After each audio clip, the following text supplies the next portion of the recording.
네, 여러분 안녕하십니까? 저는 해커스 공무원에서 영어 대표 강사를 맡고 있는 비비안이라고 합니다. 자, 오늘은 2027년도 공무원 합격을 하기 위해서 우리가 어떻게 학습해야 되는지에 대한 학습법과 그리고 자세한 커리큘럼에 대한 안내를 드리고자 제가 여러분들을 이렇게 만나 뵙게 되었습니다. 자, 우선은 제가 안에 있는 내용으로 간략하게 들어가기 전에 저에 대한 소개를 먼저 짧게 드려보자면 저는 이제 영어 영문학과를 졸업하고 통번역 석사를 해서 사실 강사를 시작하기 전에 통번역사로 일을 좀 했었습니다. 그래서 동시통역사로 일을 했었는데요. 사실 그 전에 저는 2010년도부터 티칭 경험이 있습니다. 2010년도부터 이제 가르쳐 오다가 중간에 잠시 바람을 폈습니다. 네, 그러다가 다시 이제 본업으로 들어와서 제가 노량진에서 강의를 한 건 2018년도부터입니다. 그래서 저는 여기에 제가 적어놨는데요. 제가 티칭 경험에서 여러분들에게 자신있게 말씀드릴 수 있는 것은 뭐냐면 저는 대치동, 수능에서 중동고 그리고 단대부고 학생들을 좀 가르쳤고요. 그리고 토익도 강의를 했고 토플도 가르쳤고 오픽 강의도 했고요. 그리고 현재 지텔프 강의도 하고 있고 그리고 대표적으로는 공무원 영어를 강의하고 있습니다. 즉 저는 영어에 정말 많은 영역들을 가르쳐 왔기 때문에 우리 시험이 어떻게 변화한다 해도 항상 저는 대응할 어빌리티를 가지고 있다라고 생각을 하고 있습니다. 자, 그래서요 우리가 이제 왜 여러분들이 많은 훌륭한 선생님들 가운데 왜 저랑 학습해야 되는가에 대한 이야기를 잠시 해보자면요. 우선 여러분 영어하면 해커스를 빼놓고 갈 수가 없습니다.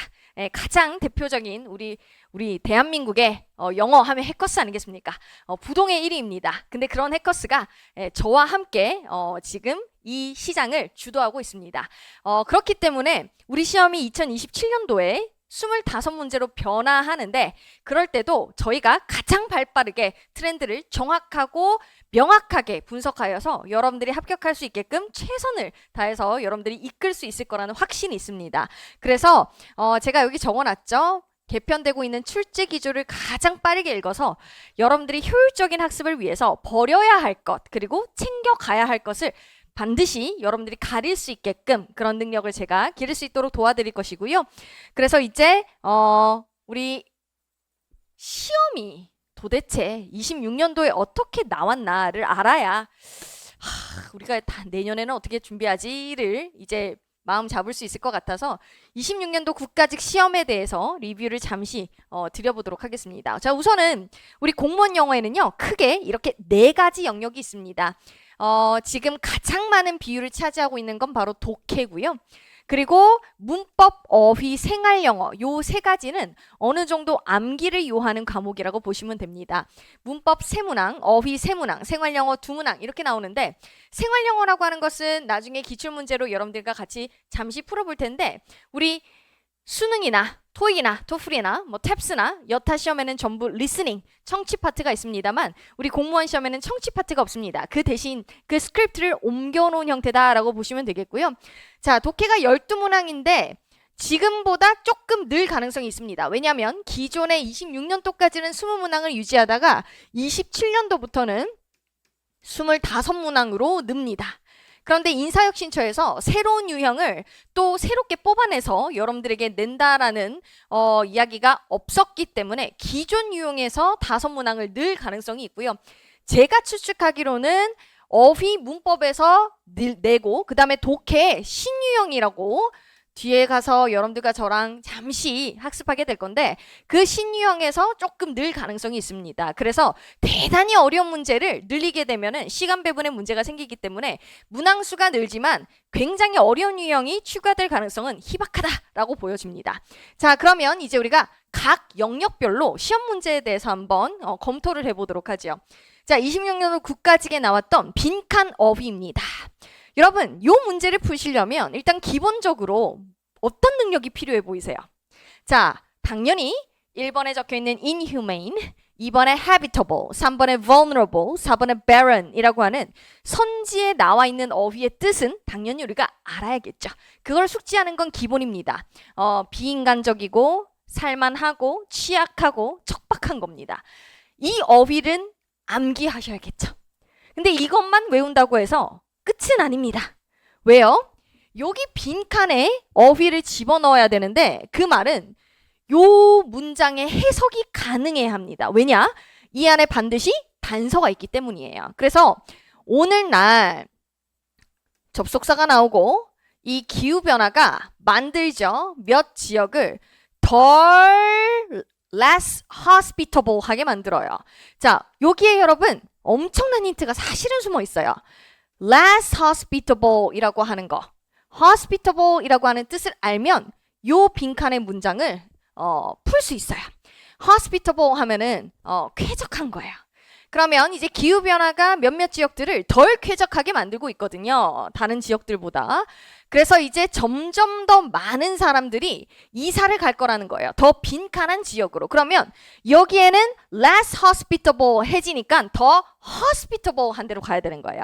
그래서 사실 요 빈칸은 여기 적혀 있는 hospitable의 동의어 문제라고 보실 만큼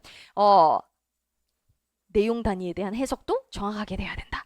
그러니까 구문에 대한 학습, 필수적인 어휘에 대한 학습, 그리고 그것에 동의어까지 되어 있어야 어느 정도 문제를 해결하실 수 있다라는 이야기를 전달 드릴 수 있을 것 같아요.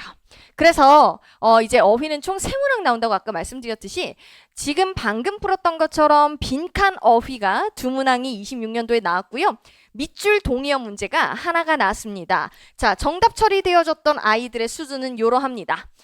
habitable, compelling, strain의 동의어로 pressure 정도가 정답 처리가 되어졌는데 자, 요 어휘의 난이도를 객관적으로 말씀드려보자면 우리 공무원 시험가 상당히 어려웠던 시절이 있었습니다. 그 시절에는 막 단열, 법적 대리인 막 이런 희한한 어휘들도 묻곤 했는데요. 이제 그때에 비하면 상당히 평이한 수준으로 출제되고 있긴 합니다. 즉 우리 공무원 시험에 나오는 어휘의 수준은 고등학교 안에서 학습할 법한 어휘들로 구성되어 있다는 거예요. 그래서 평이하다라고 제가 진단을 내렸고요. 변별력이 그렇게 크지 않다. 즉 다시 말하면 여러분들이 착실하게 커리큘럼을 따라오시면 어휘 문제는 그냥 푸실 수 있는 정도다라고 말씀을 드리는 거예요. 그러면 우리가 어떻게 전략을 키워야겠는가? 자, 공무원용 필수 어휘에 대한 학습이 이루어져야 합니다. 즉 다시 말하면 선생님 수능 수준이니까 제가 집에 수능 때 봤던 복화 어휘집이 있어요. 그거 외우면 될까요? 외우셔도 됩니다. 다만 수준이 비슷할 때일 뿐이지 각 시험마다 좋아하는 어휘의 성향 자체가 다릅니다. 그걸 외우실 수는 있으나 어느 정도 구멍이 발생하실 거예요. 그래서 여러분들이 공무원 시장에 진입하신다 그러면 되도록이면 공무원용 어휘집을 구매하셔가지고 그 한 권으로 끝까지 회독하시면 됩니다. 자, 제가 여러분들에게 지금 회독이라는 단어를 꺼냈어요. 이게 어휘에서 가장 중요한 키워드라고 저는 말씀드릴 수 있을 것 같은데 회독이라 함은 계속 반복해서 보는 겁니다. 우리가 보통 수험 기간이 6개월 이상이 평균이기 때문에 여러분들이 그 6개월 동안 한 단어집을 여러 번 보는 것이 핵심이라고 말씀드릴 수 있을 것 같아요. 그래서 제대로 된 공무원 필수 어휘를 학습을 하시고 그리고 나서 해석을 하실 수 있어야 되니 핵심적인 구문에 대한 학습을 곁들인다면 안정적으로 여러분들이 점수를 확보하실 수 있을 것이다 라고 말씀드릴 수 있을 것 같습니다. 자, 그러면 이제 우리 도대체 생활영어가 선생님 뭐예요? 라고 하면 요게 바로 생활영어입니다. 자, 지금 내용이 대화문이죠. 그죠? 그래서 케이트가 Hi, office printer isn't working. What do I do? 지금 사무실 프린터기가 작동을 하지 않는데 내가 어떻게 해야 되지? 그랬더니 종이 확인해 봤어? 아니면 어떤 에러 메시지를 봤어? 그랬더니 paper okay. 종이 괜찮고 에러 메시지도 없어. 그래서 이제 이 어떤 이야기가 나온 거냐면 지금 문제점이 발생을 한 거예요. 우리 시험이 굉장히 좋아하는 논리구제 중에 하나가 문제점이 나왔을 때 해결책을 제시하는 방향성이 굉장히 자주 나오는 구조 중에 하나입니다. 그래서 이제 루미가 지금 해결책을 얘기하죠. We need to get a technician to fix it. 우리 기술자에게 이거 고치라고 말씀드려야겠다. 그랬더니 케이트가 got it. 좋아. 그러면서 뭐라고 물어봐야 Let our assistant know she will handle it. 우리 보조분한테 알게끔 하자. 그녀가 해결해 줄 거야 라고 얘기하겠습니까? 즉 assistant라고 하는 이 빈칸에 들어가는 내용에 대한 대답이 되기 때문에 누구한테 이걸 물어봐야 되지? 누구한테 요청해야 되지? 요런 이야기, who에 대한 얘기가 나와야지 assistant라는 이야기가 답변으로 나올 수가 있겠죠. 그래서 why, 왜, where, 어디, when, 시간 이런 거 나올 수가 없고요. who가 나와야 되는 거예요. why가 나오면은 왜 내가 바쁠 때만 프린터가 이렇게 고장나는 거야? 이유가 나와야겠죠. 답변으로. where 이 나오면은 장소가 나와야겠죠. when이 나오면은 시간이 나와야 돼요. 시점이 나와야 돼요. 그래서 누구라고 물어봐야지 assistant라고 하고 she라고 받을 수 있기 때문에 정답 1번으로 처리가 되어지는 겁니다. 자, 여러분 어렵지 않습니다. 생활 영어는요. 여러분들에게 그냥 사실 점수 드리는 거예요. 그래서 여러분들이 암기, 해석형 위주 이런 거 안 나온다는 거야. 제가 여기 안 나온다고 적어놨죠. 이런 거 안 나온다. 그러니까 암기해야 되고 해석을 굉장히 어렵게 꼬아내고 이런 거 내지 않는다. 그래서 변별력이 굉장히 낮기 때문에 여러분들이 이 생활 영어를 위해서 지금 막 진입하는 이 시점에 따로 시간을 할애하는 것은 굉장히 비효율적인 방법이라고 생각이 들어서요.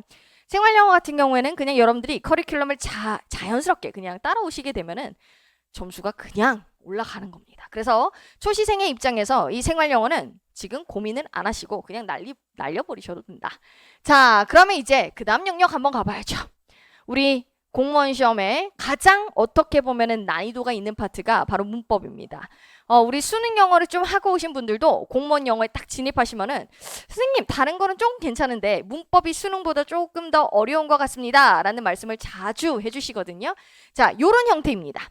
우리가 토익처럼 이렇게 빈칸 문제가 26년도에 이제 출제가 되어지고 있고요. 그리고 원래는 이렇게 밑줄어법이 나오지 않고 그냥 사지선다형, 다음 중 옳은 문장, 다음 중 틀린 문장 이렇게 나왔었는데 이제는 이렇게 밑줄이 쳐져 있습니다. 이렇게 되니까 난이도가 더 쉬워졌죠. 왜? 빈칸이 뚫려 있다는 건 여기 자리를 잘 보라는 소리고, 그죠? 밑줄어법이라는 것도 여기 포인트를 잘 잡아가라는 소리예요. 그래서 우리가 문법 같은 경우에는 여러분들이 자리를 잘 파악하셔야 되고, 그래서 이제 포인트만 잘 잡으면 문제를 푸는데 전혀 어려움이 없습니다. 자, 요 자리는 require 이라고 하는 요구하다라는 동사 뒤에 that이 들어가요. 우리 주어 다음에 should가 생략된 형태로서 동사 원형이 나와야 돼서 and가 병렬 구조를 채택하여 여기에도 동사 원형이 들어가는 자리를 물어보는 거래요. 이런 거는 해석을 크게 요하는 형태가 아닙니다. 기계적으로 풀어내는 거예요. 정답 1번. 포인트가 보여야 한다. 2번 regardless of 전치사입니다. 그래서 뒤에 명사구 나왔고요. 비동사에만 밑줄이 꺼져 있다라고 하면 수일치 물어보는 겁니다. 그래서 주어가 period고 it부터 defines가 뒤에서 앞에 있는 명사를 후치수식하는 구조이니 여기에는 주어에 대한 수일치가 굉장히 올바르게 잘 나와 있다. 저랑 앞으로 엄청 지겹게 훈련하실 건데 동사에 ed가 붙어 있다 그러면 제일 먼저 동사 자리인가 아니면은 분사의 자리인가를 파악하신 다음에 문제의 방향성을 잡고 푸셔야 됩니다. 이 자리에는 여기서부터 여기까지 뒤에서 앞에 있는 명사를 꾸며주는 자리입니다. 왜? 여기 접속사를 통해서 주어 동사가 나왔기 때문에 또 하나의 동사가 나온다면 접속사가 하나 더 필요하게 돼요. 그래서 여기에는 분사의 자리입니다. 분사의 자리다라고 하면 ed냐 ing냐의 싸움이기 때문에 센터에 목적어가 없고 앞 명사와 뒤에 있는 분사의 관계가 수동적 관계이기 때문에 과거 분사 적혀 있는 거 너무나도 올바릅니다. 정답은 4번입니다. 자, 아주 쉬운 건데요. where이라고 하는 것은 항상 뒤에 주어부터 나오는 완전한 문장이 나와야 돼요. 근데 지금 where를 딱 끌었을 때 누가 제일 먼저 튀어나왔습니까? was가 튀어나와 있죠. 즉 주어가 없어요. 틀린 거예요. 자, 어떻게 고칠 거냐고 묻지 않습니다. 틀린 것만 확인하시면 돼요. 정답 4번으로 처리가 되어지고요. 이렇게 포인트 잡고 푸는 것이지 저 여기 1절 해석하지 않았습니다. 그죠? 그래서 문법은 자리 싸움이고 그리고 그 포인트를 잘 잡아가느냐의 문제라고 보시면 되겠어요. 자, 그래서 이제 문법이 세 문항이 나왔지만 출제 포인트를 한번 26년도에 나온 거를 기준으로 정리를 해드리면 조동사, 분사, 술치, 병치, 관계사, 부사, 투부정사의 태 이런 것들이 시험의 출제 포인트로 잡혔어요. 근데 제가 여기 진단을 뭐라고 내렸냐? 난이도 자체는 중에서 중상 난이도이다. 즉 문법을 하나도 학습하지 않고 시험장에 가시면은 대단히 어렵게 느껴지실 것이고, 어느 정도 공부를 해도 여러분들이 너무 빠르게 풀 수 있을 만큼 쉬운 문제는 아닙니다. 어느 정도의 변별력은 가지고 있어요. 대신 우리 공무원 시험의 가장 좋은 점 중 하나는 우리 문법 문제 같은 경우에는 출제 범위가 딱 정해져 있다는 거예요. 그것을 벗어나는 형태는 시험에 절대 나오지 않습니다. 즉, 늘 내는 것만 냅니다. 챕터별로 이 챕터에서는 무조건 이거 나온다. 여기서는 무조건 이거다. 분명히 둘 중에 하나 선택해야 될 것이다. 이런 형태로 제가 여러분들한테 너무나도 명확하고 간결하게 문법의 포인트를 다 풀어서 설명드릴 거예요. 그래서 문법은 여러분 저만 믿고 따라오시면 여러분들이 전략적으로 잘 푸실 수밖에 없는 영역이 될 겁니다. 그래서 이제 여러분들이 문법을 학습함에 있어서 가장 중요한 건 뭐냐면 정확하게 문법이 어떻게 나오는지에 대한 출제 경향을 아셔야겠죠. 토익이 좋아하는 문법 포인트가 있고요. GTELF가 좋아하는 문법 포인트가 있고요. 공무원이 좋아하는 문법 포인트가 정해져 있습니다. 그래서 요 시험에 맞는 딱 정확한 학습법이 필요하다. 그러기 위해서는 범위를 제가 설정해 드린 것만 학습하시면 된다는 거예요.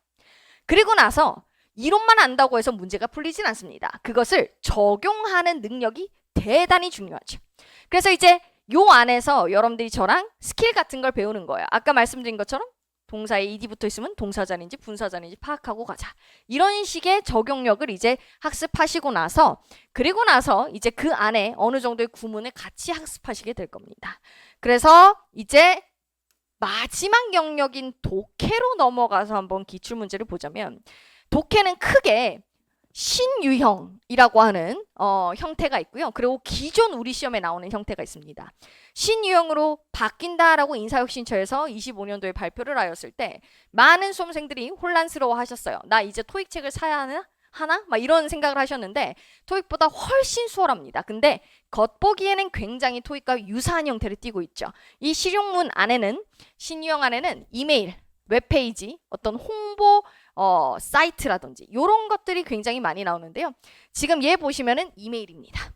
자, 이거 여러분 우리 시험은 굉장히 중요한 포인트이자 아킬레스건이 뭐냐면 시간 압박이에요. 독해 지문의 길이가 엄청 짧지 않습니다. 어느 정도 길이를 유지하고 있는데 그에 반해 여러분들이 운영하셔야 되는 시간 자체는 타이트한 편입니다. 그래서 여러분들이 이 문제를 봤을 때 처음부터 끝까지 다 읽고 푸신다라고 하면 분명히 시험장에서 시간이 부족하다라고 느끼실 겁니다. 그래서 전공 과목에서 시간이 턱없이 모자라구나라는 걸 깨닫고 오실 수 있어요. 그러면 이런 신유형 같은 경우에는 어떻게 푸냐? 우리가 반드시 스킬이 필요합니다. 자, 제가 여기에 빨간색으로 이제 표시를 했는데 이런 부분들이 바로 키워드예요. 자, 일단은 먼저 제목을 보셔야 돼. Feedback on Anniversary Event Proposal. 우리 이제 행사 제안서에 관한 피드백이에요. 그러면은 피드백이니까 이런 거 해달라, 이런 거 좋더라, 이런 거 고쳐달라, 이런 얘기가 나와야겠죠. 자, 다 읽지 않습니다. 우리는 What about 이라고 하는 게 키포인트고요.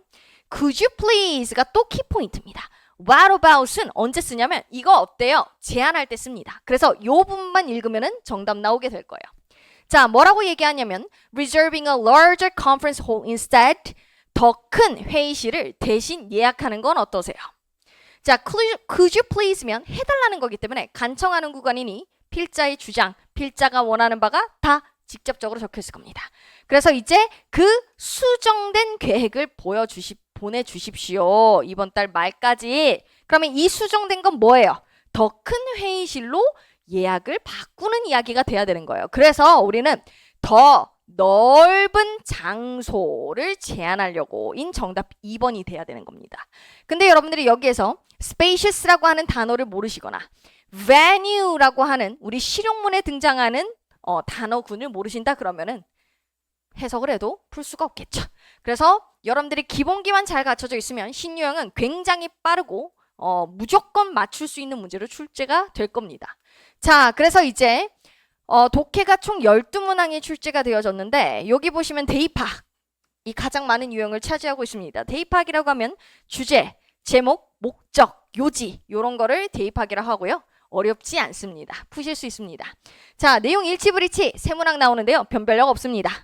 빈칸 추론, 문장 삽입, 무관한 문장 삭제, 순서 배열, 이것들이 보통 여러분들이 어렵다고 느끼시는 영역이 될 것이고, 이 유형만 봤을 때는 여러분들이 수능에서 봤던 유형과 동일합니다.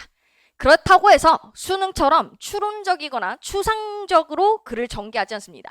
공무원 시험은 우리가 대학을 보내기 위한 학습을 위한 시험이 아니기 때문에 굉장히 명확하게 출제가 되어져요. 그래서 공무원 시험을 준비하시는데 여러분들이 수능 독해 교재로 학습을 하신다 그러면 과한 학습을 하고 있는 거다라고 저는 딱 잘라서 말씀드릴 수 있을 것 같습니다. 그래서 하부터 매우 쉬운 문제, 매우 쉬운 문제라면 쌤 얼만큼 쉬운 건데요? 라고 하면 한 30초 정도 걸리는 문제부터 시작해서 어느 정도의 시간을 투자하셔야지 논리적으로 풀어낼 수 있는 문제까지 넓은 스펙트럼의 난이도를 가지고 있는데요. 제가 여기 말씀드렸듯이 신유형, 여러분들이 바뀐 형태의 문제에 대해서 고민을 하셨지만 그 고민이 무색할 만큼 너무 쉽게 나오긴 합니다. 대신 이 신유형을 학습하시려면 이 신유형에 나오는 특수한 어휘나 표현에 대한 학습은 하셔야만 하고요. 이런 것들은 커리큘럼에서 제가 자연스럽게 여러분들한테 가르쳐 드릴 겁니다. 그래서 결국에 여러분들이 빈칸, 문장 삽입, 순서 배열 이쯤에서 조금 난이도가 있는 문제를 마주하실 가능성이 매우 높다라고 보여지고요. 그래서 여러분들이 어휘 문제 3문제 정도를 위해서 이렇게나 많은 어휘를 외워야 되냐에 대한 질문을 많이 하시는데 여러분 독해를 하시려면 일단 기본적으로 어휘가 돼야 됩니다. 그죠? 내가 알고 있는 어휘의 양에 따라서 내가 글을 볼 수 있는 시야 자체가 달라집니다. 그래서 독해에 나오는 어휘에 대한 학습도 당연히 해주셔야 되고요. 그 어휘까지 모두 여러분들이 보시게 될 기출복화에 다 수록되어 있을 겁니다. 그리고 핵심적인 구문, 자 어휘만 알면 해석이 되나? 아니지. 문장 단위의 정확한 해석이 필요합니다. 그죠? 그래서 구문에 대한 학습을 하실 건데 이 구문은 수능처럼 우리가 막 1000개 이렇게나 많은 구문이 필요 없습니다. 딱 공무원 시험의 기출을 분석해 보시면 몇 가지 구문만으로 충분히 모든 문제를 운영할 수 있기 때문에 핵심적인 구문을 저랑 학습하실 거고, 그리고 마지막에 우리에게 필요한 게 뭐예요? 그렇죠. 시간 내에 들어오기 위해 시간을 단축하기 위한 유형별 스킬이 필요한 거죠. 근데 많은 수험생들이 이거 건너뛰고 이거부터 배우려고 합니다. 기본기가 없으면 무너지게 되어 있어요. 그래서 이렇게 우리가 3가지가 종합적으로 갖춰져야지 독해를 운영할 수 있다라고 여러분들이 알고 계시면 좋을 것 같아요. 자, 그러면 이제 이랬던 우리 시험에 대해서 우리 수험생분들에게 체감 난이도에 대한 설문조사를 했더니요. 지금 여러분 이 비율을 한번 보십시오. 가장 많은 지금 퍼센트 안에 들어와 있다는 게 무난하다라고 대답했습니다. 우리 53%가 무난하다. 즉 요렇게 3개가 다 합치면 과반수 이상입니다. 과반수 이상이 쉽다, 매우 쉽다, 무난하다 라고 대답을 했다는 거예요. 그럼 우리 시험은 절대적으로 문제의 난이도 자체가 풀지도 못할 만큼 어려운 시험이냐? 그건 아니라는 이야기죠. 근데 문제는 뭐냐면 쉬워 보이니까 난이도 자체는 조금 내려갔다 보니까 합격 컷 자체가 올라갔습니다. 그래서 우리 성적 분포도를 한번 보면은 지금 여기 가장 무거운 허리 쪽을 한번 보세요. 여기서부터는 아마 커리큘럼을 제대로 타지 않고 초시생분들이 그냥 시험 삼아 치러 가셨을 분들의 비율이 굉장히 높고요. 일반적인 점수대가 요 정도입니다. 합격 컷이 90점 정도라고 생각을 해주시는 게 좋아요. 그럼 여러분 우리가 90점이면 20문항으로 기준을 잡았을 때 2개 틀릴 수 있어요. 2개. 그러면 우리가 만점을 목표로 공부를 해야 시험장 갔을 때 모르는 거 하나, 헷갈려서 둘 중에 고민하다가 하나 골랐는데 틀리는 거 하나. 요 정도가 될 수 있다는 거예요. 그래서 여러분들이 한두 문제 차이로 합격과 불합격이 갈린다라는 것을 인지를 하시고 수업을 들으셔야 된다는 이야기야. 그래서 여러분들에게 필요한 건 뭐냐? 실수를 줄이는 정밀한 훈련이 굉장히 중요해진 시험이다 라고 말씀을 드릴 수 있을 것 같아요. 자, 그래서 이제 우리 수험생들이 가장 어려워했던 문항이 26년도 국가직에 뭐였냐 했더니 자, 1위가 14번 문법 문제였습니다. 오답률이 72%. 그러면 37%만 맞췄다라는 이야기예요. 그리고 2번이 문장 삽입, 독해였고요. 3위가 빈칸 추론이었는데 자, 여러분 근데 오답률을 한번 보세요. 자, 55%니까 45%는 맞췄어요.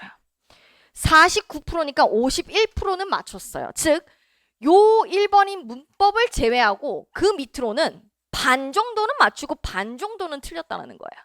그러니까 여러분들이 이걸 보면서 느끼셔야 될 점은 뭐냐면 내가 시험장 갔을 때 정말 어렵다라고 피부로 확 느낄 문항은 한두 문제가 전부라는 거야. 그러면 나머지는 전부 우리가 맞출 수 있는 문제라는 거예요. 그게 핵심입니다. 네, 그래서 이제 우리한테 그러면 지금 난 뭘 해야 하는가 합격을 위해서. 자, 첫째, 제일 중요한 거죠. 정확한 범위 설정. 시험에 뭐가 나오는지를 알고 가셔야 효율적인 학습이 가능합니다. 그러기 위해서는 여러분들이 반드시 이론 과정을 한 번은 들어주셔야 돼요. 그래서 이제 버려야 할 것과 챙겨야 할 것과 그리고 우선순위를 정하고 시험장에 가셔야 합니다. 그래서 우리가 학습할 때 제일 힘든 게 뭐예요? 다 중요하다 이러면 너무 힘들잖아요. 그래서 그 중에서 시험에 많이 나오는 것 이런 것들을 이제 범위를 설정하신 다음에 그 다음에 뭐 해야 돼요? 아, 시험에 뭐 나오는지 나 감 잡았어. 그럼 그 다음에 하셔야 될 것은 그거를 계속 반복하셔야죠. 그죠? 패턴이 정해져 있는 시험이니까. 그래서 이제 기초에서부터 실전까지 흔들림 없이 저랑 계속 반복할 거예요. 그래서 자, 요 파트에서 어렵게 나오면 요 정도, 쉽게 나오면 요 정도. 제가 단계별로 시험에 나올 만한 가능성을 분석해가지고 여러분들한테 다 가르쳐 드릴 겁니다. 그리고 나서 이제 반복을 했어. 나 이제 좀 내 것으로 만들었어. 체화했어. 그럼 이제 마지막에 문풀을 하는 거죠. 그래서 이제 요렇게 크게 세 단계라고 보시면 되겠고 커리큘럼을 말씀을 드릴 건데 제가 3S 필수 커리큘럼이라고 적어놨습니다. 여기는 필수 커리큘럼인데요. 제가 좀 자세히 설명을 드려볼게요. 자, 왜 3S냐면 Simple, Solid, Sure입니다. 자, 커리큘럼 막 많아 보이지만 많지 않습니다. 의외로. 그리고 간단합니다. 대신 이렇게 짧게 들어도 되나? 이렇게 조금만 들어도 되나? 라고 두려워하지 않게끔 확실하고 정확한 커리큘럼이라는 거예요. 그래서 짧지만 완벽하다. 이렇게 여러분들한테 말씀드릴 수 있을 것 같고요. 제일 먼저 여러분들이 하셔야 될 것은 일단 이론부터 들으셔야 되죠. 그죠? 그래서 이론 완성. 우리 실강에서는 현강에서는 기본 이론이라고 불리는 건데 자, 다 들어야 됩니까? 아니에요. 자, 이제 말씀을 드려볼게요. 우선은 기본적으로 제가 지금 노란색으로 표시해 놓은 것은 새로 강의를 촬영할 계획이 있습니다. 그리고 하얀 색깔로 적혀 있는 것은 그대로 작년 거 그대로 이용할 예정입니다. 그 이유에 대해서 설명을 드릴게요. 자, 우리가 27년도 시험이 새로운 유형이 나오나요? 아니요. 25년도와 26년도 시험의 경향이 달라졌나요? 아니요. 범위가 똑같아요. 27년도 시험과 26년도 시험이 다르지 않습니다. 문항수만 늘어났어요. 그럼 여러분 이론에서 바뀔 게 크게 있을까요? 없을까요? 없어요. 그래서 여러분들 중에 혹시 재시생분들이 계셔가지고 저는 작년 26년도 교재가 있습니다. 작년 대비 교재가 있습니다. 26년도 대비 교재가 있습니다. 라고 하시면은 그거 그대로 사용하셔도 괜찮습니다. 그러면 선생님 왜 강의를 새로 찍으시나요? 라고 하면 그래도 저는 매년 발전하는 사람입니다. 작년 강의보다 올해 강의가 더 퀄리티가 좋을 거예요. 그런 용도라고 생각하시고요. 크게 바뀐 것은 없으니 작년 교재 있으시면 그대로 사용하셨으면 좋겠습니다. 시험이 크게 바뀌지 않았는데 교재의 내용을 크게 바꿔서 여러분들이 교재로 비용을 많이 지불하시는 것을 저는 원치는 않습니다. 그래서 우선은 이 이론을 완성하실 때 제일 먼저 저랑 문법의 모든 것을 학습하시게 될 건데 요거는 지금 이미 촬영 중에 있습니다. 그래서 지금 이거 5월에 진행하고 있는 과정이고요. 교재명 자체는 영문법 합격생 필기 노트입니다. 자, 여러분 이 교재가요. 얼마나 얇은지 아세요? 총 111페이지밖에 되지 않아요. 이 안에서 시험 문제 다 나온다. 자, 강의 34강 정도, 33강 정도입니다. 자, 30시간 정도만 투자하면 다 맞출 수 있어요. 여러분 할만하지 않으세요? 자, 그리고 나서 이제 문법을 배웠으니 우리 뭐 주어, 동사 이런 거 다 배웠으니까 구문으로 넘어갈 거예요. 자, 구문도 우리가 6월에 시작합니다. 예, 아직까지 강의를 시작하지 않았고요. 얘는 진행 중에 있습니다. 그래서 구문의 모든 것은 무려 18강밖에 되지 않습니다. 우리 영어 필수 구문 독해라고 하는 학원에서 판매하는 교재로 수업을 진행할 거고요. 요 강의만 들어도 충분히 문장 단위의 해석이 가능하시게 될 거예요. 과한 공부하지 마시고. 자, 그리고 나서 쌤 이론의 모든 것은 뭐예요? 라고 하면 얘는 자, 이것도 듣고 이것도 듣고 이것도 듣고 이것도 다 아니고요. 이론의 모든 것은 기본서 3종 세트로 진행하는 강의예요. 자, 요 강의는 뭐냐면 문법과 독해가 합쳐진 강의인데 얘를 왜 굳이 여기 문법도 있고 독해도 있는데 이거 왜 하세요? 라고 말씀을 묻는다면 우리 뭐 설명회나 요럴 때 학원에서 기본서 이벤트를 할 때가 있어요. 그래서 우리 수험생분들 중에 무료로 기본서 이벤트에 당첨되셔가지고 요거를 소지하고 계신 분들이 꽤나 있습니다. 그런 분들은 또 교재를 새로 사기 좀 돈 아깝잖아요. 그래서 그런 분들을 위해서 제가 항상 기본서 수업을 까는 거예요. 그래서 만약에 여러분들이 문법의 모든 것을 들었다, 이론의 모든 것 안 들으셔도 됩니다. 이론의 모든 것을 들었다, 문법의 모든 것 안 들으셔도 됩니다. 네. 자, 그래서 얘는 이제 두 개가 합쳐져서 54강 내외인데요. 이거는 교재로 여러분들 결정하시면 될 것 같아요. 기본서는 두꺼워요. 그래서 그 교재 자체가 부담스럽다라고 하시는 분들도 계시거든요. 그러면 이제 이렇게 쪼개서 얇은 걸로 탁 학습하시면 되겠고요. 아니면은 나는 기본서처럼 두꺼워서 자습할 어느 정도의 컨텐츠가 있는 게 좋다 그러시면 이걸로 들으시면 됩니다. 취향 차이예요. 취향 차이. 그리고 여러분들 중에 쌤 저는 문법만 들으면 될 것 같은데 저는 구문만 약한데 이러신 분들이 계시기 때문에 이렇게 강의가 같은 학습 내용이지만 안에 컨텐츠를 다르게 이제 낸 거예요. 이 교재를 똑같이 짜는 건 아닙니다. 네. 자, 그리고 이제 여러분들이 이론의 모든 것을 들으셨다 하더라도 독해의 모든 것은 무조건 들으셨으면 좋겠습니다. 독해의 모든 것은 16강 정도인데요. 교재명은 구조독해 007입니다. 자, 이거는 제가 정말 자신 있게 말씀드릴 수 있는 건 독해 강의의 혁명이 될 겁니다. 예, 들어보신 분들이 극찬하는 강의거든요. 자, 뭐냐면 이거는 유형별 스킬을 배울 거예요. 자, 근데 내가 영어에 좀 자신이 없다. 그러면 이거부터 들으실 수 없겠죠. 그런 분들은 문법 구문 듣고 나서 듣는 거예요. 그래서 이론 과정 중에서는 가장 어려운 단계이지만 여러분들이 어떤 강의를 듣더라도 얘는 필수적으로 꼭 들으셔야 앞으로의 커리큘럼 동안에 비비안이 왜 저렇게 풀지에 대한 이해가 되실 겁니다. 자, 그리고 여러분 마지막에 제가 어휘의 모든 것이라는 강의를 적어놨는데요. 이거는 우리 베스트셀러죠. 우리 100% 이때까지 단 한 번도 제가 어휘를 적중을 안 한 적이 없는데 그 기출복과 3000 플러스에 대한 강의입니다. 자, 근데 요 강의는 여러분들이 반드시 들으셔야 되는 건 아니에요. 저는 단어는 혼자 외울 수 있습니다 라고 하시면 혼자 외우시면 됩니다. 예, 근데 왜 그러면 쌤 굳이 강의를 찍으셨어요? 라고 하면요. 그 많은 3000개의 단어들 중에 그래도 시험에 자주 나오는 것, 어떻게 나오는지 이런 거에 대한 제가 설명을 드리면서 우선순위를 매겨드릴 거예요. 그래서 강의를 듣는 것이 시간 낭비라고 생각하실 수 있지만 막상 듣고 나면 오히려 고효율적 학습이라는 것을 깨닫게 되실 겁니다. 그래서 나는 그냥 혼자 단어를 외우는 거에 익숙한 사람이야. 혼자 외우시면 되고요. 나는 그래도 어떻게 좀 도움을 받으면서 외우고 싶은데 혼자 잘 안 되더라. 그러시면 강의의 도움을 받으시면 됩니다. 그래서 여러분들이 만약에 나는 구문 정도는 된다 라고 하시면 문법의 모든 것이랑 독해의 모든 것만 들으셔도 충분하고요. 나는 좀 꼼꼼하게 듣고 싶지만 나눠서 섹션별로 듣고 싶다. 그러면 문법 모든 것, 구문 모든 것, 독해 모든 것 들으시고 나는 그냥 한 권으로 퉁치고 싶어. 그러면 이론의 모든 것 들으시되 독해 모든 것은 따로 좀 들어주셔라. 그래서 이론의 모든 것은 7, 8월에 진행을 하고요. 독해의 모든 것은 9, 10월에 진행을 합니다. 자, 기출복과 3000 플러스 3개정, 그러니까 약간의 단어가 추가될 뿐 크게 바꾸지 않기 때문에 왜? 범위가 바뀌지 않았어요. 그래서 얘도 제가 작년 강의 그대로 여러분들이 들으실 수 있습니다. 자, 그럼 이제 이론이 끝났어. 그러면은 이제 뭐 하셔야 돼? 이론과 문풀을 학습을 같이 하는 거죠. 적용하는 연습으로 갑니다. 거기에서 이제 여러분들이 저의 또 베스트셀러죠. 올인원 영문법이라는 걸 학습하시게 될 건데, 쌤, 문법의 모든 것과 올인원 영문법의 차이가 무엇입니까? 라는 질문이 굉장히 많았는데요. 올인원 영문법은 이론을 요약한 거예요. 얘는 말 그대로 모든 것이에요. All about grammar예요. 근데 얘는 그 중에서 시험에 나오는 것만 좀 뺐어요.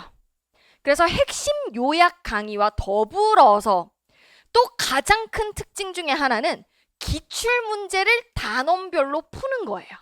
그래서 내가 배운 요 이론이 기출 문제 이런 식으로 출제되구나까지 완성할 수 있는 거예요. 그래서 얘는 정말로 제가 강추드리는 강의 중에 하나이고요. 얘는 여러분들이 나중에 이 강의를 통해서 계속 문법을 회독하시면 되는 교재로 만드실 거예요. 그래서 얘는 22강 정도입니다. 짧죠? 네, 그래서 요거 들으시고 나서 요로 넘어오시면 돼요. 또는 쌤, 저는 영어 좀 많이 하는데, 좀 잘하는데, 저는 수능 한 1, 2등급 그냥 나오는데, 그러면은 이것만 들으셔도 괜찮습니다. 그래서 자, 올인원 영문법에서 핵심 이론을 다시 한번 정리하고, 왜? 이렇게 배워도 까먹어. 네, 그래서 그거를 요약해서 정리한 다음에 단원별로 기출문제를 풀어낸다 라고 보시면 되겠고, 그리고 이제 여기 밑에 기출의 모든 것이라는 강의가 있는데요. 이 기출의 모든 것은 쌤, 시험이 바뀌었는데 기출이 필요하나요?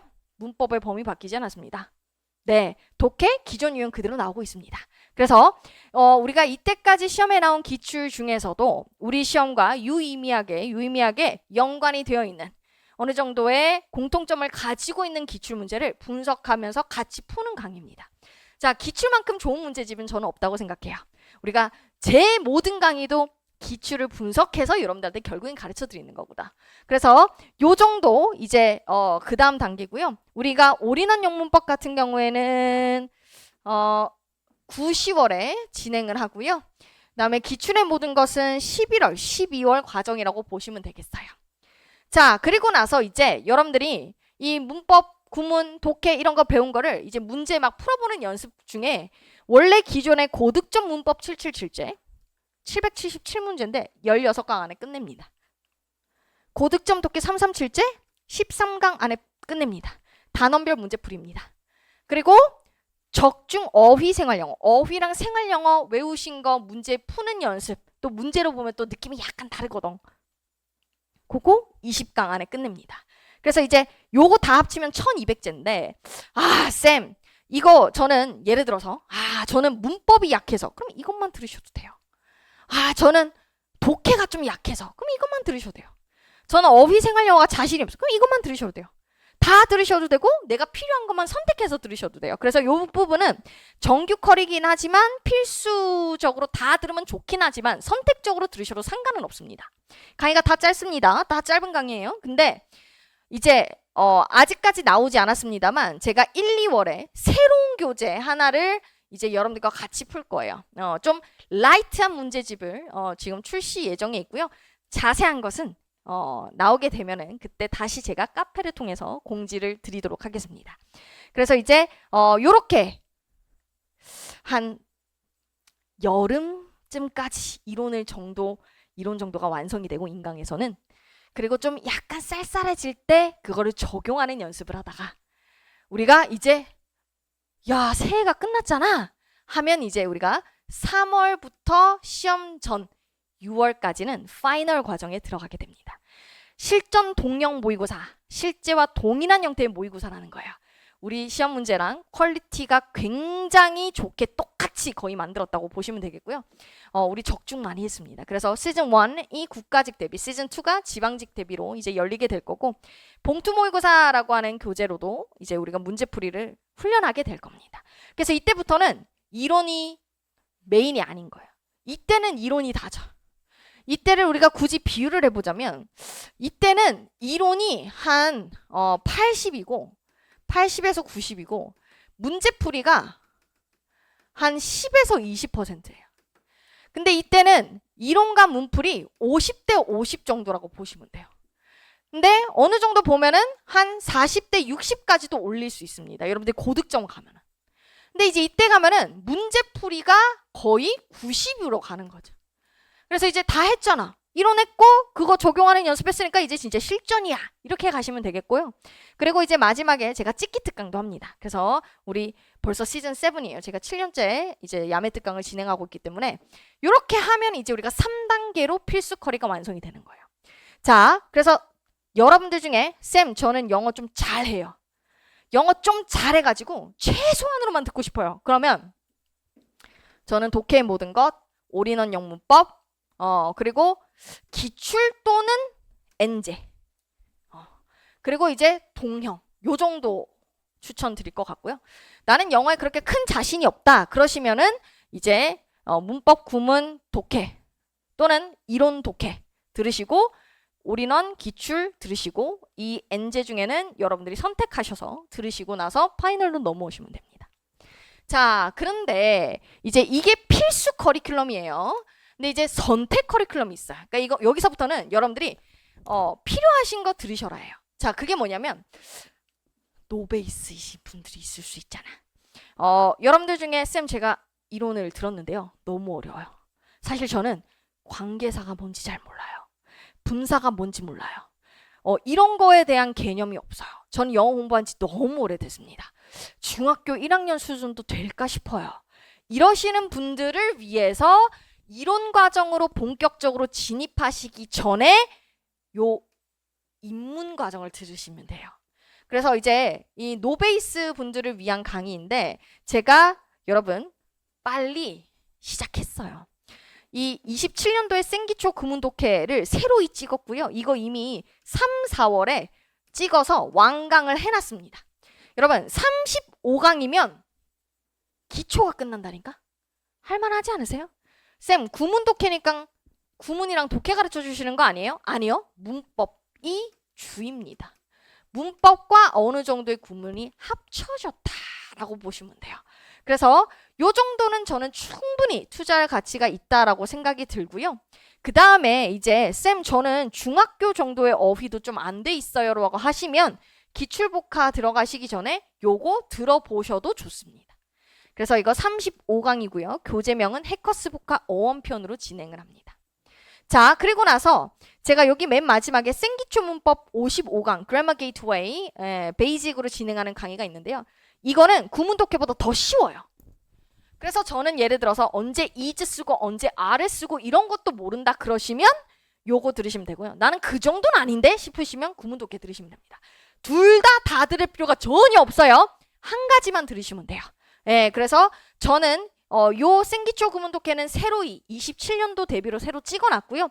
요거 두 개는 바뀐 게 없기 때문에 그대로 기존 강의 들으시면 됩니다. 왜 바뀐 게 없죠? 여러분 영어 기초는 바뀐 게 없어요. 시험의 난이도가 어떻게 변하고 유형이 어떻게 변하든 기초는 늘 똑같습니다. 근데 이제 생기초 구문 독해가 여러분들이 그래도 시간적으로 가장 효율적으로 학습하실 수 있는 강의라서 요거는 제가 새로이 찍었습니다. 요거 듣고 나서 앞에서 설명드렸던 이론 과정으로 넘어오시면 됩니다. 자, 그리고 나서요. 제가 여기 합격 루틴, 하프 모의고사라고 하는 섹션을 만들어 놨는데 이거는 뭐냐면 문제풀이 감을 유지하는 거예요. 여러분들이 이제 이론을 들으시고 나시면은 그걸 계속 문제를 통해서 확인 학습을 해주셔야 됩니다. 거기에서 가장 중요한 내용 단위가 하프 모의고사입니다. 그래서 이 하프 모의고사는 이론 학습 후에 들으시는 거예요. 근데 이 하프 모의고사는 언제 진입하셔도 여러분들이 따라오실 수 있게끔 1년 내내 진행합니다. 1년 내내. 그래서 이제 우리가 7월 달부터 27년도 대비 하프 모의고사가 열리게 될 것이고요. 7월부터 12월까지는 그래도 이제 이론을 막 진입하신 분들도 있고 막 끝내신 분들도 있기 때문에 일주일에 3번 12회차 총 12회차 12강이겠죠. 한 달에 12개 즉 100문제 아니 10문제 곱하기 12 하면 120문제를 한 달에 풀어내는 연습을 할 거예요. 매일 또는 월수금 이렇게 화목 토 주 3일 10문제씩. 그리고 1월부터 4월까지는 이제 여러분 시험이 얼마 남지 않은 기간이기 때문에 우리가 매일 하프 모의고사로 교재가 정식적으로 출간하게 됩니다. 이때는 학당용 교재예요. 그래서 이때는 이제 여러분들이 교보문고나 이런 사이트에서 여러분들이 구매하실 수 있고요. 이때부터는 이제 본격적으로 달려야 되기 때문에 일주일에 6번씩 풀 수 있게끔 24회씩 진행합니다. 그래서 240문제를 매달 여러분들이 푸시게 될 것입니다. 그리고 나서 5, 6월에는요. 제가 하프인 모의고사가 아니라 제가 직접 출제하는 미라클 하프 모의고사를 진행하고 있는데요. 올해 시즌 4를 지금 진행 중이죠. 왜냐면 지금 제가 5월 달에 이걸 촬영하고 있으니까. 그리고 나서 내년은 벌써 시즌 5입니다. 5년째 진행하고 있는데요. 요거는 이제 저랑 월, 화, 수, 목, 금 매일 아침마다 라이브로 여러분들이랑 정말 시험장 가는 바로 전날까지, 바로 전날까지, 시험 바로 전날까지 여러분들과 저랑 같이 달리는 거예요. 그래서 이제 요게 이론 과정 끝나고 나서의 루틴 과정이라고 보시면 되겠고요. 이론을 아직 안 들으셨다면 요거는 고려 안 하셔도 돼요. 자, 그리고 내가 이론도 듣고 뭐 했는데 남들은 이거 되게 잘하는 것 같은데 나는 약점이 있는 것 같아 라고 생각하실 수 있어요. 그런 분들을 위해서 약점 본 테마 특강이 있습니다. 나는 이상하게 남들은 쉽다는데 신유형만 틀려요. 그러시면 신유형 독해 공략 9강짜리 들으시면 되고요. 요거는 이미 인강에 업로드가 되어 있습니다. 그래서 신유형 독해 공략집으로 진행을 하고요. 아주 짤막한 강의죠. 자, 그 다음에 이제 우아한 독해 특강 구문편. 요거는 뭐냐면 8강짜리로 유인물로 진행을 할 건데요. 이거는 조금 어려운 구문만 뺐어요. 그래서 쉬운 거 말고 나는 문장이 굉장히 길어지거나 특수한 구문이 나올 때만 해석이 잘 안 된다 하시는 분들은 요것만 들으시면 되고요. 그 다음에 요것도 유인물로 진행하는데 요 압축 독해의 DNA는 뭐냐면 내가 어휘도 되고 구문도 되는데 의미 파악이 안 돼. 이게 도대체 무슨 말이야 싶어요. 그래서 그런 문해력을 좀 향상시킬 수 있는 이것도 마찬가지 혁명적인 강의라고 보시면 됩니다. 그래서요. 노란 색깔로 표시되어 있는 거는 새로이 업로드가 됐거나 될 강의들이고요. 하얀 색깔들은 이미 업로드 되어 있는 걸로 충분히 여러분들이 그대로 따라오시면 되는 변한 게 없는 파트라고 보시면 되겠어요. 자, 그래서 이제 여기까지 커리큘럼에 대한 이야기겠고요.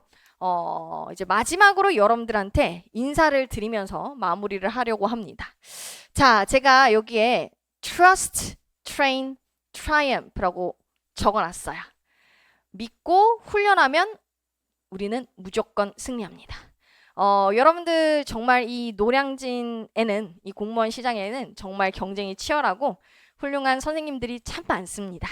그럼에도 불구하고 여러분들이 저랑 학습하시기로 하셨다면 저는 저를 따라온 제 제자들에게 배신을 하진 않습니다. 여러분들이 저랑 수업을 같이 들으시고 훈련을 하신다면 시험장 갔을 때 이거 비비안 쌤이랑 한 건데 하고 손이 먼저 자동적으로 정답으로 가게끔 훈련시켜 드릴 거예요. 제가 여러분들의 합격을 위해서 몇 바퀴 먼저 뛰어서 여러분들을 앞에서 끌고 합격으로 인도할 예정입니다. 그러니까 여러분들 마음만 잘 다지고 와주세요. 정말로 내가 이게 얼마나 간절한지 나는 정말 이 데드라인 안에 무조건 합격하겠다라는 이런 의지만 좀 가지시고 수업에 임하시면 여러분들에게 절대 실망을 시켜드리지 않을 자신이 있습니다. 그래서 모든 잡다한 이야기 다 빼고요. 강의로서 여러분들에게 증명해 보이겠습니다. 그래서 최선을 다해서 최선만 다한다고 되는 건 아니잖아. 최고의 강의로 여러분들께 보답을 해드릴 예정이니까요. 빨리 시작하는 게 좋아요. 무조건 공부는 빨리 시작하는 사람이 이깁니다. 내가 뭐부터 시작해야 될지 모르겠다 싶으시면은 어휘책부터 사서 한번 외워보시는 걸로 몸을 풀어보세요. 그리고 서서히 이제 여러분들 커리큘럼을 따라오시면 됩니다. 너무 늦지만 않으시면 돼요. 그리고 인강의 업로드가 되는 시기가 있잖아요. 근데 그 시기보다 조금 더 늦는다고 해서 전혀 불안해하지 않으셔도 돼요. 우리 실강은 정해진 시간표에 따라서 수업이 이루어지지만 우리 인강은 배속이라는 게 있지 않습니까? 그죠? 그래서 여러분들이 좀 한두 달 뒤쳐졌다고 해가지고 크게 뒤쳐진 게 아니니까 그런 거에 대해서 너무 개의치 마시고 대신 강의에만 의존하지 않고 강의를 들은 만큼 복습하는데 즉 내 것으로 만드는데 시간을 충분히만 들이신다면 우리는 무조건 합격할 수 있습니다. 그래서 여기서 이제 여러분들께 마무리 인사를 드리면서요. 수업 시간에 최고의 퀄리티의 강의로 여러분들을 만나뵐 날을 기다리겠습니다. 자, 여기서 마무리할게요. 감사합니다.